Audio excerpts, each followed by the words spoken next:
Today I'm going to show you how to sell with Act-On if you don't have a CRM. In today's training, we're making several assumptions. First, sales has access to Act-On. Second, we're assuming you're using a primary list or master list and that you're using Act-On's standard lead scoring model.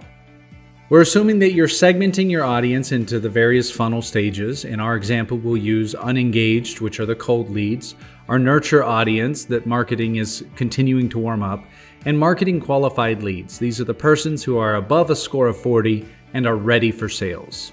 One key area that this has a tremendous amount of value in is deciding who do I call first. If I have 100 prospects and I only have time to make 20 calls, who do I call first?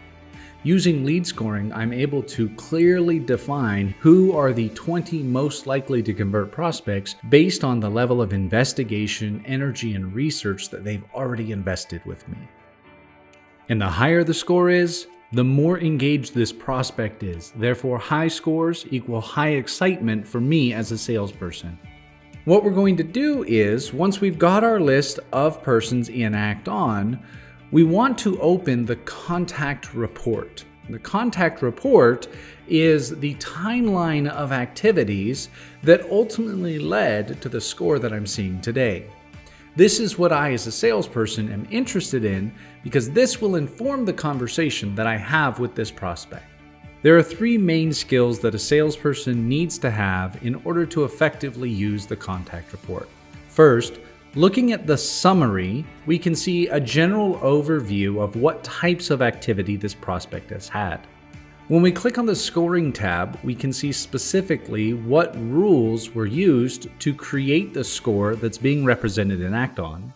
And when we look at the timeline, we see the list of activities and the time that they occurred. Now, many times for salespeople, I don't want to see all of the activities. And so by clicking on Filter Results, I can choose what type of activities I want to look at. In my example today, I'm primarily interested in web page views and form submits. Now, looking through this profile, I can see that this marketing qualified lead looked at the Marketing Automation Solutions page, checked out our blog post, The Art of Process Analysis, and looked at our CEO's profile, and ultimately submitted this Contact Us form. Many times we'll reach out to these persons and they will be unresponsive. Because this is updated in near real time, when this prospect goes back to my website, say as a result of the voicemail or the email that I sent them to follow up, I can see this additional activity. For example, in this case, after my voicemail and email to this prospect, I see that they came back to my website and looked at marketing automation consulting and process development consulting. And so every time the prospect is doing this, they're telling me more about the problem they're trying to solve and giving me improved talk tracks when I reach out.